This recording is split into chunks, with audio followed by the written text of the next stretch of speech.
بسم الله الرحمن الرحيم ألف لام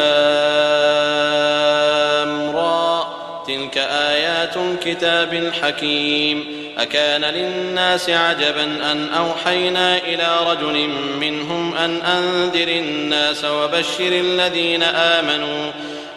الذين آمنوا أن لهم قدم صدق عند ربهم قال الكافرون إن هذا لساحر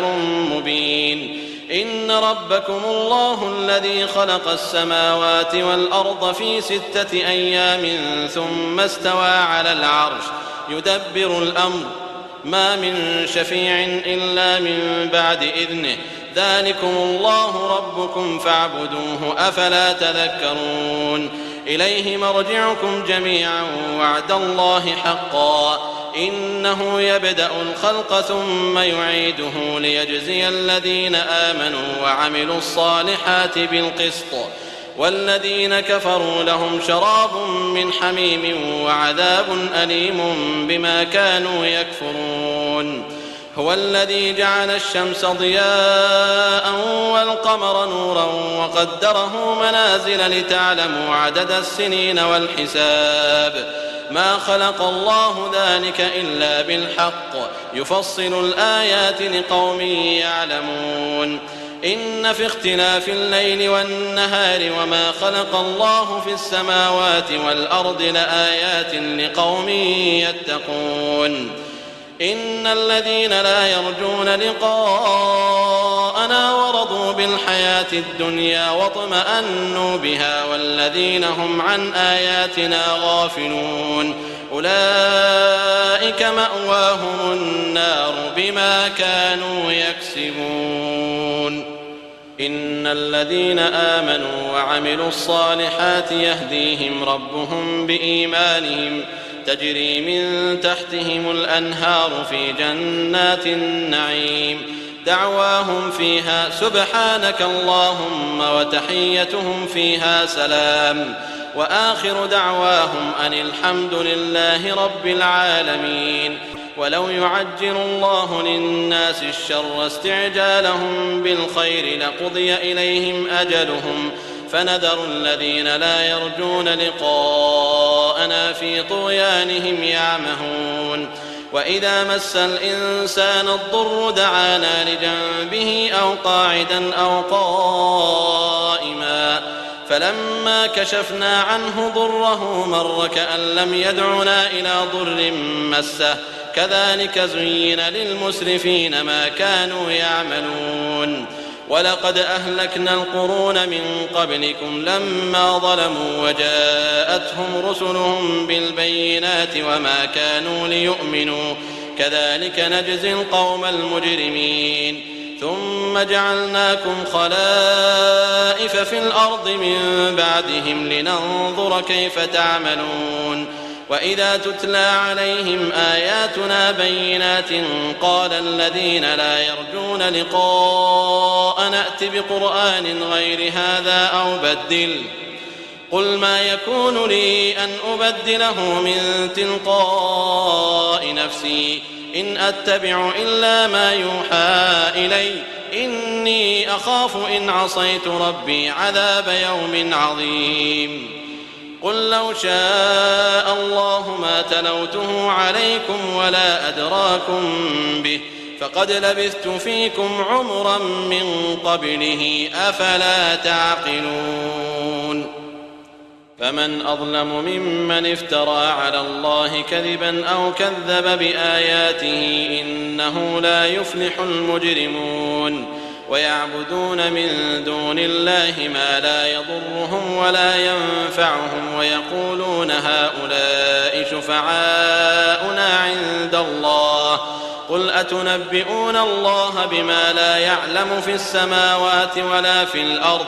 سبحانه وتعالى عما يشركون وما كان الناس إلا أمة واحدة فاختلفوا ولولا كلمة سبقت من ربك لقضي بينهم فيما فيه يختلفون ويقولون لولا أنزل عليه آية من ربه فقل إنما الغيب لله فانتظروا إني معكم من المنتظرين. وإذا أذقنا الناس رحمة من بعد ضراء مستهم إذا لهم مكر في آياتنا قل الله أسرع مكرا إن رسلنا يكتبون ما تمكرون. هو الذي يسيركم في البر والبحر حتى إذا كنتم في الفلك وجرين بهم بريح طيبة وفرحوا بها جاءتها ريح عاصف وجاءهم الموج من كل مكان وظنوا أنهم أحيط بهم دعوا الله مخلصين له الدين لئن أنجيتنا من هذه لنكونن من الشاكرين. فلما أنجاهم إذا هم يبغون في الأرض بغير الحق يا أيها الناس إنما بغيكم على أنفسكم متاع الحياة الدنيا ثم إلينا مرجعكم فننبئكم بما كنتم تعملون. إنما مثل الحياة الدنيا كماء أنزلناه من السماء فاختلط به نبات الأرض مما يأكل الناس والأنعام حتى إذا أخذت الأرض زخرفها وزينت وظن أهلها أنهم قادرون عليها أتاها أمرنا ليلا أو نهارا فجعلناها حصيدا كأن لم تغن بالأمس كذلك نفصل الآيات لقوم يتفكرون. والله يدعو إلى دار السلام ويهدي من يشاء إلى صراط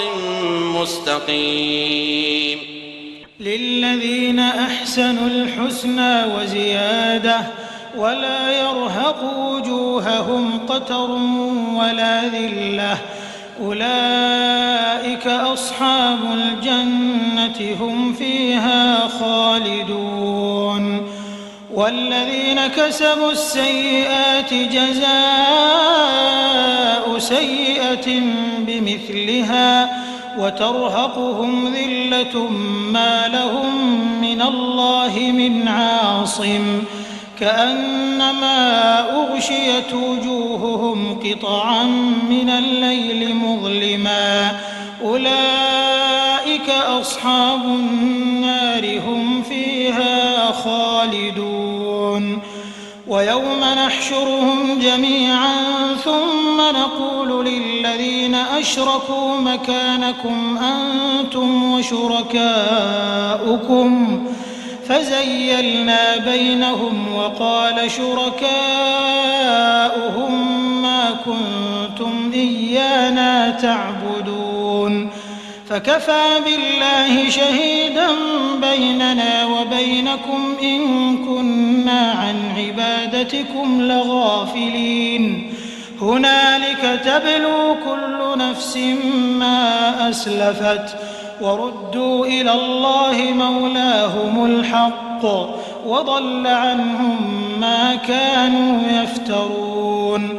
قل من يرزقكم من السماء والأرض أم من يملك السمع والأبصار ومن يخرج الحي من الميت ويخرج الميت من الحي ومن يدبر الأمر فسيقولون الله فقل أفلا تتقون. فذلكم الله ربكم الحق فماذا بعد الحق إلا الضلال فأنى تصرفون. كذلك حقت كلمة ربك على الذين فسقوا أنهم لا يؤمنون. قل هل من شركائكم من يبدأ الخلق ثم يعيده قل الله يبدأ الخلق ثم يعيده فأنى تؤفكون قل هل من شركائكم من يهدي إلى الحق قل الله يهدي للحق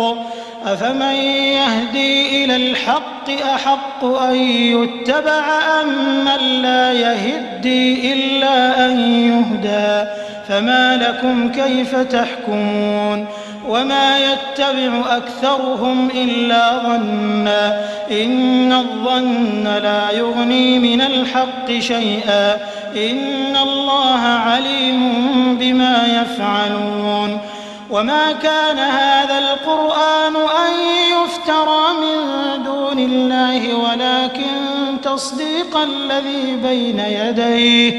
ولكن تصديق الذي بين يديه وتفصيل الكتاب لا ريب فيه من رب العالمين أم يقولون افتراه قل فأتوا بسورة مثله وادعوا من استطعتم من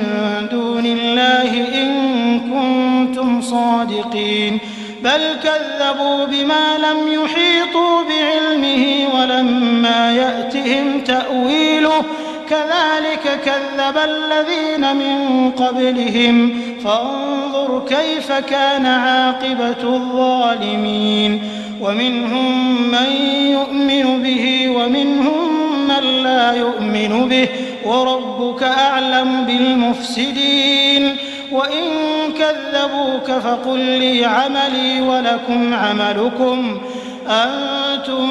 بريئون مما أعمل وأنا بريء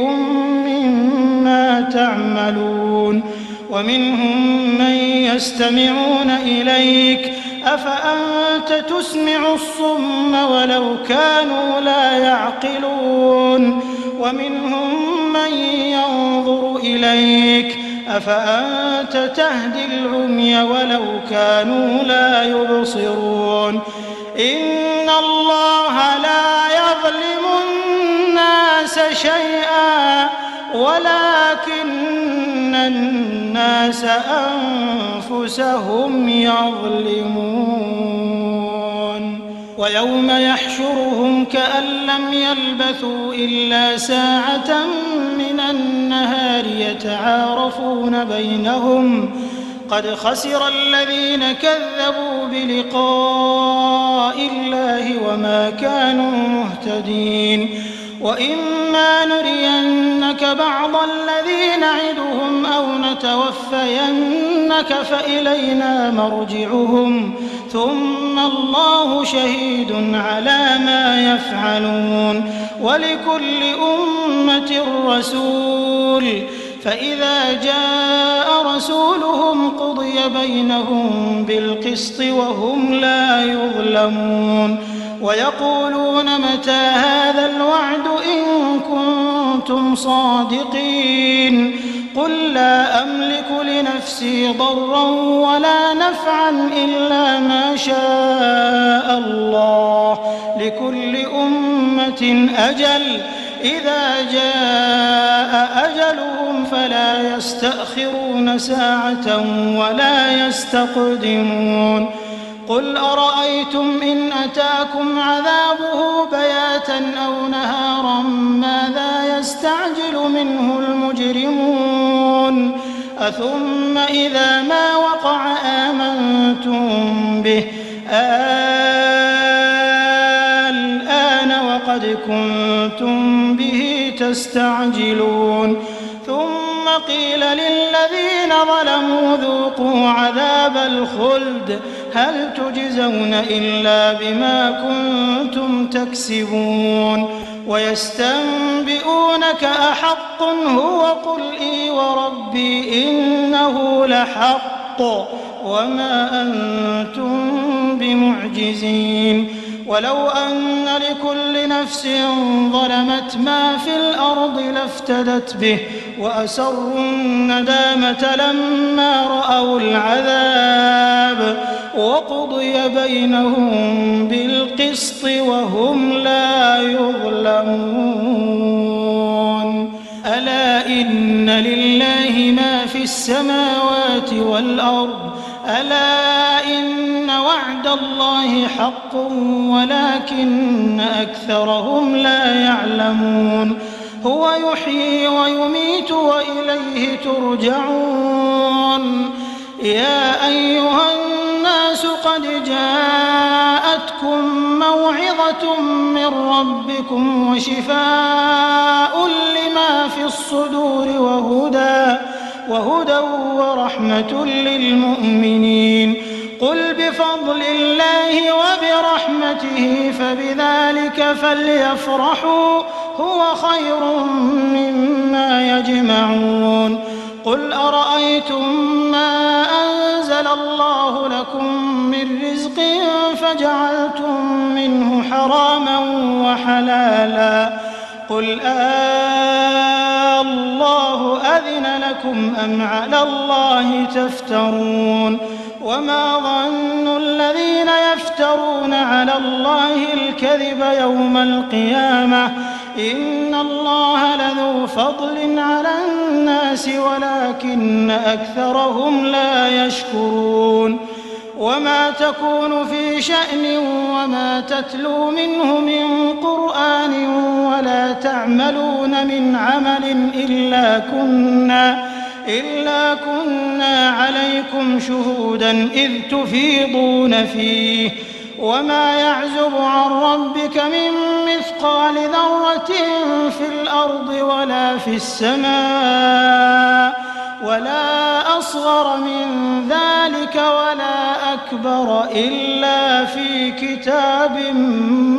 مبين ألا إن أولياء الله لا خوف عليهم ولا هم يحزنون الذين آمنوا وكانوا يتقون لهم البشرى في الحياة الدنيا وفي الآخرة لا تبديل لكلمات الله ذلك هو الفوز العظيم ولا يحزنك قولهم إن العزة لله جميعا هو السميع العليم ألا إن لله من في السماوات ومن في الأرض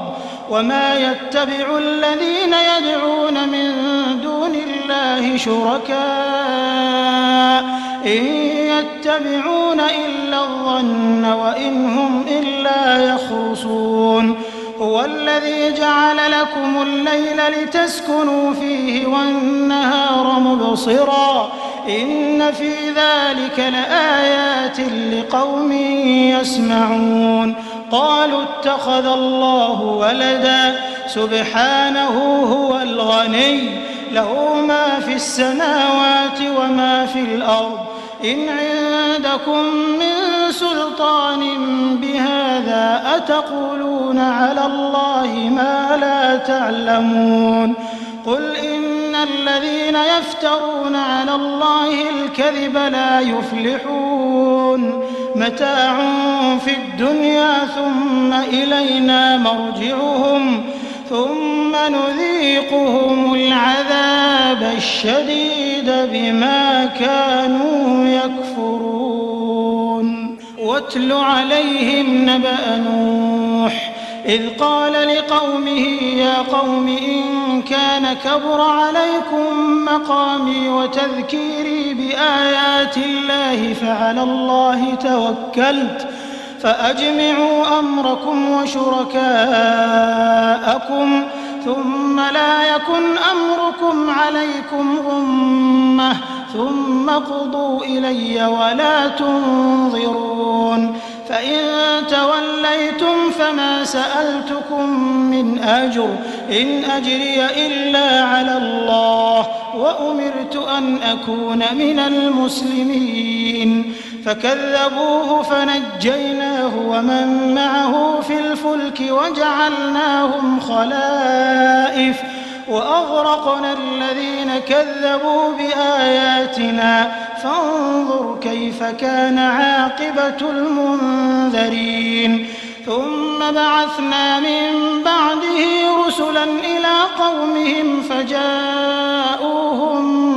بالبينات فما كانوا ليؤمنوا بما كذبوا به من قبل كذلك نطبع على قلوب المعتدين ثم بعثنا من بعدهم موسى وهارون إلى فرعون وملئه بآياتنا فاستكبروا وكانوا قوما مجرمين فلما جاءهم الحق من عندنا قالوا إن هذا لسحر مبين قال موسى أتقولون للحق لما جاءكم أسحر هذا ولا يفلح الساحرون قالوا أجئتنا لتلفتنا عما وجدنا عليه آباءنا وتكون لكما الكبرياء في الأرض وما نحن لكما بمؤمنين وقال فرعون ائتوني بكل ساحر عليم فلما جاء السحرة قال لهم موسى ألقوا ما أنتم ملقون فلما ألقوا قال موسى ما جئتم به السحر إن الله سيبطله إن الله لا يصلح عمل المفسدين ويحق الله الحق بكلماته ولو كره المجرمون فما آمن لموسى إلا ذرية من قومه على خوف من فرعون وملئهم أن يفتنهم وإن فرعون لعال في الأرض وإنه لمن المسرفين وقال موسى يا قوم إن كنتم آمنتم بالله فعليه توكلوا إن كنتم مسلمين فقالوا على الله توكلنا ربنا لا تجعلنا فتنة للقوم الظالمين ونجنا برحمتك من القوم الكافرين وأوحينا إلى موسى وأخيه أن تبوأ لقومكما بمصر بيوتا واجعلوا بيوتكم قبلة وأقيموا الصلاة وبشر المؤمنين وقال موسى ربنا إنك آتيت فرعون وملأه زينة وأموالا في الحياة الدنيا ربنا ليضلوا عن سبيلك ربنا اطمس على أموالهم واشدد على قلوبهم فلا يؤمنوا حتى يروا العذاب الأليم قال قد أجيبت دعوتكما فاستقيما ولا تتبعان سبيل الذين لا يعلمون وجاوزنا ببني إسرائيل البحر فأتبعهم فرعون وجنوده بغيا وعدوا حتى إذا أدركه الغرق قال آمنت أنه لا إله إلا الذي آمنت به بنو إسرائيل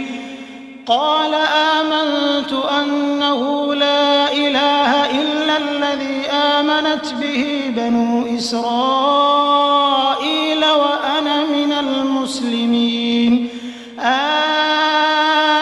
الآن وقد عصيت قبل وكنت من المفسدين فاليوم ننجيك ببدنك لتكون لمن خلفك آية وإن كثيرا من الناس عن آياتنا لغافلون ولقد بوأنا بني إسرائيل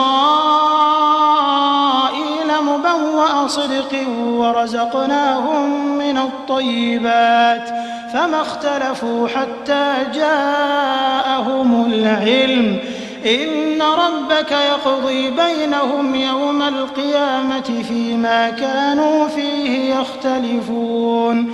فإن كنت في شك مما أنزلنا إليك فاسأل الذين يقرؤون الكتاب من قبلك لقد جاءك الحق من ربك فلا تكونن من الممترين ولا تكونن من الذين كذبوا بآيات الله فتكون من الخاسرين. إن الذين حقت عليهم كلمة ربك لا يؤمنون ولو جاءتهم كل آية حتى يروا العذاب الأليم. فلولا كانت قرية آمنت فنفعها إيمانها إلا قوم يونس لما آمنوا كشفنا عنهم عذاب الخزي في الحياة الدنيا ومتعناهم إلى حين ولو شاء ربك لآمن من في الأرض كلهم جميعا أفأنت تكره الناس حتى يكونوا مؤمنين وما كان لنفس أن تؤمن إلا بإذن الله ويجعل الرجس على الذين لا يعقلون. قل انظروا ماذا في السماوات والأرض وما تغني الآيات والنذر عن قوم لا يؤمنون. فهل ينتظرون إلا مثل أيام الذين خلوا من قبلهم قل فانتظروا إني معكم من المنتظرين ثم ننجي رسلنا والذين آمنوا كذلك حقا علينا ننجي المؤمنين. قل يا أيها الناس إن كنتم في شك من ديني فلا أعبد الذين تعبدون من دون الله ولكن أعبد الله الذي يتوفاكم وأمرت أن أكون من المؤمنين وأن أقم وجهك للدين حنيفا ولا تكونن من المشركين ولا تدع من دون الله ما لا ينفعك ولا يضرك فإن فعلت فإنك إذا من الظالمين. وإن يمسسك الله بضر فلا كاشف له إلا هو وإن يردك بخير فلا راد لفضله يصيب به من يشاء من عباده وهو الغفور الرحيم. قل يا أيها الناس قد جاءكم الحق من ربكم فمن اهتدى فإنما يهتدي لنفسه ومن ضل فإنما يضل عليها وما أنا عليكم بوكيل. واتبع ما يوحى إليك واصبر حتى يحكم الله وهو خير الحاكمين.